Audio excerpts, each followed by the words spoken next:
Let us talk about the idea of tools. Every single one of you talks about the idea of applying some sort of tool or technique to make changes in your lives in a positive and constructive way. And we have had many discussions with many of you about the idea of exactly what sort of tools to apply, and how to apply them, and how to get a result, and how to get a manifestation. Now, of course, first and foremost, you are always manifesting something. If you were not, you wouldn't have an experiential physical reality, correct? Correct. So the idea is, you do not have to learn how to manifest. This is automatic. It is built into you as a creator, as an aspect of creation. You do not have to learn how to manifest. What you are simply learning is how to manifest more consciously, to be more aware of how you manifest so that you can manifest what you prefer, instead of manifesting your unconscious beliefs. The idea is to always, first and foremost, recognize that any manifestation that you create, any physical experience you create, is the result of the strongest definitions and beliefs that you hold within your conscious or unconscious mind to be true. Because that is how physical reality experience is created. Physical reality is really nothing but a mirror, a reflection of what you believe most strongly is possible, is probable, is true for you. This exists on both a collective level and on an individual level. In other words, you have a collective agreement about what is highly probable or not in physical reality, and you will abide by that collective agreement to a great degree. For example, most of you, not all of you necessarily, but most of you will agree for the duration of your physical lives that gravity will work. It is as simple as that. You have agreed to that particular physical parameter of experience. And unless you have a specific reason for canceling the idea of gravity and levitating or floating, which many of you might, then you will generally go about your day-to-day activities with your feet firmly on the ground. And that is all you need to understand about that part of the collective agreement. Many of these things are done on a level where you don't have to think about them, so that you can get on with your lives and not have to pay attention every single second to every single thought and every single belief and every single definition that is harbored within your unconscious mind. And that is as it needs to be. Otherwise, you wouldn't be able to simply live your lives. You would always be thinking, do I need to take this step? Do I need to take this step? Am I going to stay on the earth? I don't know. I might go floating away. I have to think about this. Obviously, that would take up a lot of your time, and that is something that will not allow you to just experience life in a natural way. You also have an individual component to this agreement, and that means that each and every one of you have a singular theme that you have chosen to explore in this life, and that there may be many variations of the collective agreement that are germane to you, many adaptations that are specific to you and your specific personal theme of exploration that another individual may not necessarily be able to manifest, but you can. There is leeway, in other words, for the individual within the collective bubble agreement. You will stay generally within the collective bubble, but you can vary the idea of what's probable for you as being very different as to what might be probable for someone else to manifest. And this simply has to do with the themes that you chose to explore when you decided to have this life. And yes, you all chose to have a life. This is an issue of choice. It is not something that happens without you choosing it from the spirit level. That doesn't mean you always choose every single detail, but the idea is that you know that physical reality has a capability of providing certain kinds of random events, and that you know that in exploring the theme of your desire, you will allow yourself to gravitate and be attracted to certain kinds, certain themes, certain windows and opportunities of random events that will best serve your ability to explore that theme. How you go about it is really up to you. The idea, thus, then, it is a kind of a combination, as you say in your language, between what you typically call destiny and free will. The destiny part is the idea of the general theme you chose to explore in this life. That's like a hallway, and you will walk down that hallway. That is a given. That's your destiny. But how you do it, how you walk down that hallway, fast, slow, against the wall, on the floor, crawling, running, upside down, it is up to your free will to decide what works best for you. How it is that it best fits the theme that you chose to explore, how it is that it best fits the persona that you have created yourself to be. Personality being a construction, like a three-sided prism, of three components. your beliefs and definitions, your emotions, thought patterns, and your physical behaviors. These three things go hand in hand to creating the artificial projection or construct you call your individual personality for this particular life. The idea thus is that it all takes its cue, the behaviors and the emotions and thoughts all take their cue from definitions and beliefs first. That is the first and foremost tool that you need in your kit, is to understand consciously how to recognize what your definitions and belief of life is all about and what your relationship to life and yourself is all about. And once you begin to have a handle on those definitions and those beliefs, then the idea of manifesting what you prefer becomes more conscious. You become more aware of your capability of making choices, and thus you are free consciously to choose what it is you prefer to manifest. But as we said, physical reality is a mirror. Very much like the idea of a glass mirror on your planet. When you look in the mirror and you see your reflection, if the reflection's face is frowning, you know, you don't go over to the mirror and attempt to make the reflection smile. It will never work. The only way the reflection can smile is if you smile first. But the idea is that many of you have been taught to think of physical reality as something to manipulate, which it's not from the outside. The idea is that as you change, physical reality on the outside has no choice, like the reflection in the mirror, but to change. However, here's where many of you get a little bit stuck. We recognize that what you have created as a physical reality, space-time experience, has a little bit of a time lag, has a little bit of an idea of volumetric space and time. Things take time.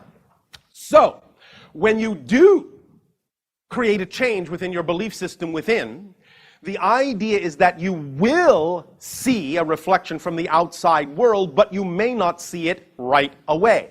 The idea is that what you may see first is what we call an echo of what you have already created.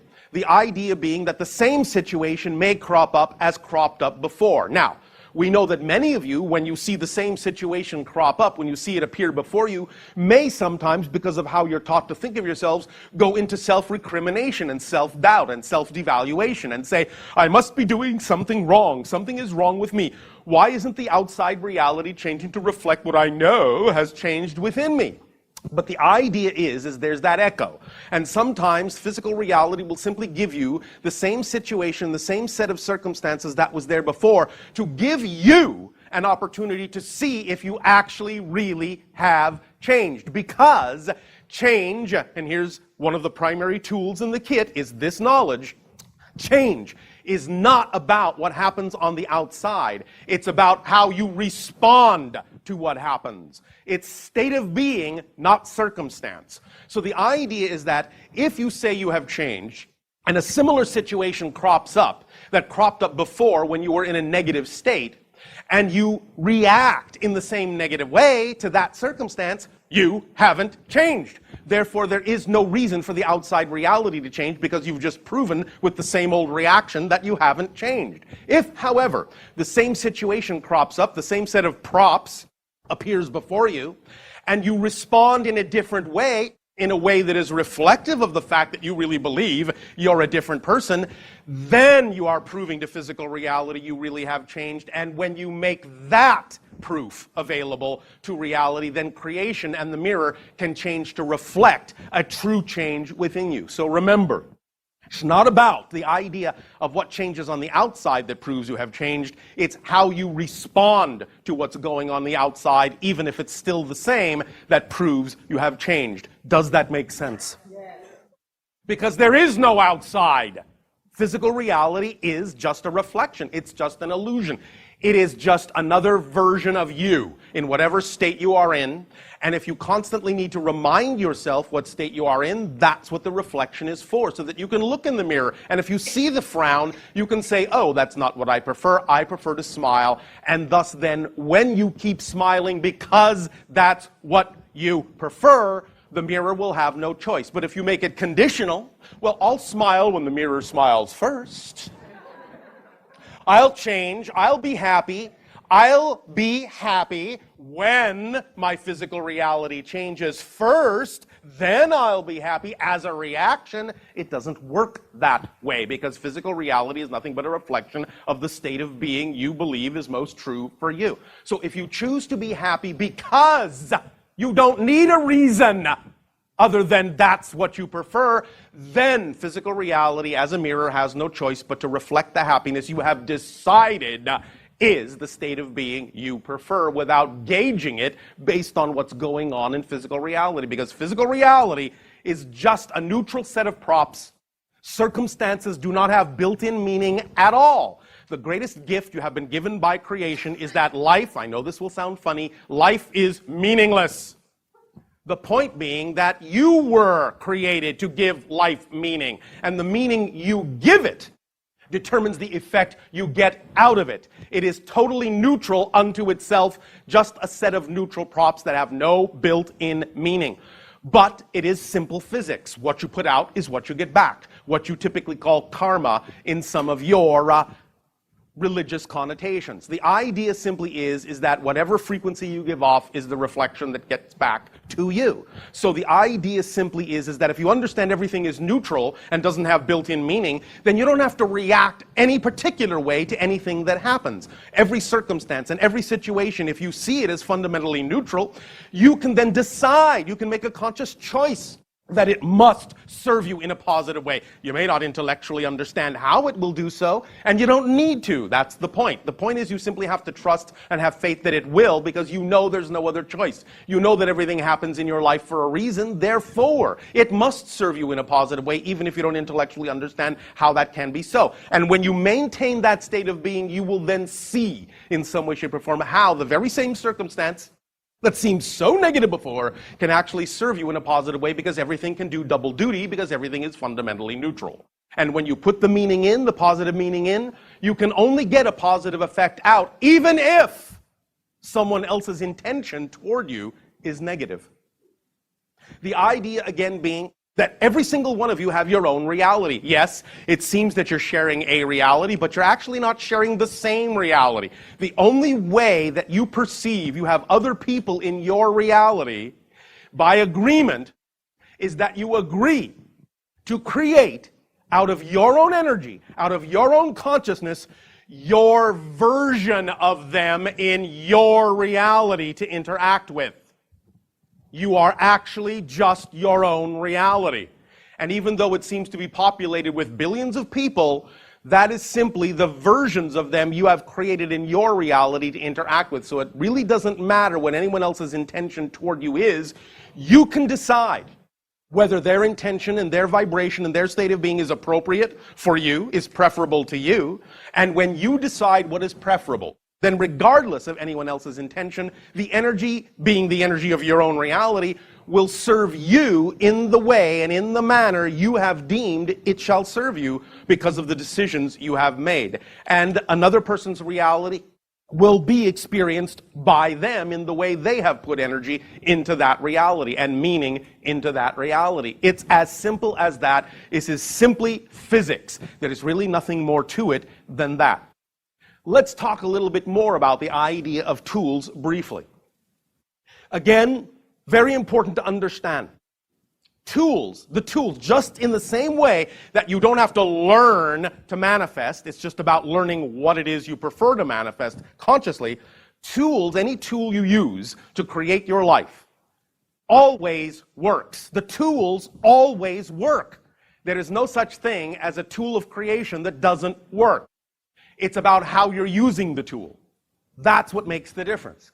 So, for example, we know on your planet you have a tool called a hammer. And you know that sometimes you wish to drive a nail into a piece of wood with that hammer. Well, the hammer has two ends. It has the head of the hammer, it has the claw on the back. If you use the claw to drive the nail, you run the risk of bending the nail. That's not the end of the hammer that was designed to drive the nail. It's not that the hammer isn't working, it's that you have it backwards and upside down.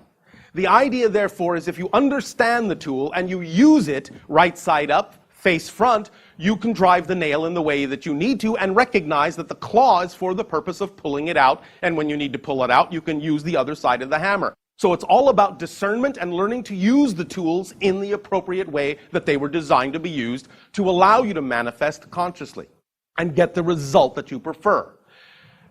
Here is another caveat, however, and I know that this seems strange to many of you in the idea of manifestation. Here is the key, though, a very important key. It will be the last thing we will talk about in this monologue before we open up to the idea of questions and answers. And it is this.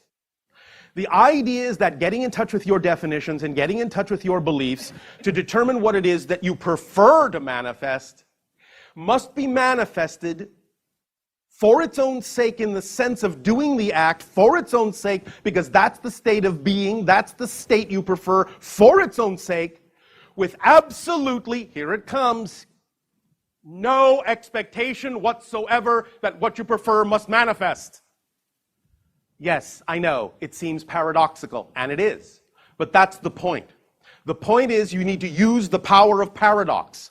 You need to stay in the balance point. When you attempt to manifest a specific thing with a particular intention, with a particular expectation that it must manifest, very often, many of you are putting conditions on it that if it doesn't manifest, as we said, something's wrong. But if you simply allow yourself to be the state you wish to be for its own sake, simply because that's what you prefer to be, then the things that are germane to that state have no choice but to manifest, whatever they are. But if you insist that they must manifest in a certain way, you're actually selling yourself short, because you don't necessarily have the foresight to know the best way that that thing could manifest. And when you insist that it must manifest in a certain way, along a certain path, you're actually closing doorways through which the manifestation could actually happen in a way that is even greater than you imagined it. So don't insist that the fruition must happen in the way that you have imagined it. Just know that it will happen in the way that serves you best, and simply stay in the state that you need to stay, that is representative of that manifestation, so that the manifestation can find you. Because you cannot perceive what you are not the vibration of. This again is simple physics. If you don't stay in the appropriate state that represents the manifestation will remain invisible to you. Because remember, when we talk about manifesting, you're not actually talking about bringing something to you that isn't already here. Things already exist here and now. You don't have to actually reach out to some endless dimension and endless netherworld to attract something to you and somehow bring it into manifestation in physical reality. It's already in existence. It's already here, because there is only here. There is only now. Look at your watches. Anytime you decide what time it is always now, isn't it? Yes, that's the only time it is. All your watches should simply say now, now, now, now, now, now, now. That's the only time it really is, ever. You never say, oh, I think it's then. No, it's now. What time is it? It's now. So there is only now, and things can manifest only in the now. What you call, from your linear space-time illusionary perspective, what you call different moments are actually the same moment from a different point of view. It's the same moment. So everything is here, everything is now, and manifestation is just about allowing you to be the vibration, the proper frequency that will allow you to see that part of the now that was heretofore invisible to you. It's as simple as that. It's as simple as an analogy of changing the channels on your television set. You know that when you want to watch a particular program on one channel, all the other programs available to you at the same time still exist. All you have to do is change your channel to see them. That doesn't mean that the program you were just watching has gone into non-existence. It still exists, but you don't see it anymore because you're no longer on that frequency. Physical reality is structured the same way within your consciousness. Whatever you really wish to perceive, you just have to change your frequency, and you'll be able to see that it's always been right here, right now, forever and ever. It's just a matter of tuning your frequency to the appropriate vibration. And the way you do that most strongly, how? Many of you know. Act on your highest joy. Follow your highest excitement. Follow your bliss. Why do you think this is such a popular phrase in your understanding now on your planet? It's because what you call excitement, what you call joy, what you call love, what you call that particular frequency is your body's physical translation of the frequency that represents your true natural core self. That vibration and anything that contains that vibration is who you really are. So act on it. Move toward it. Go for it, as you say, because that's your true compass needle pointing to your true magnetic north.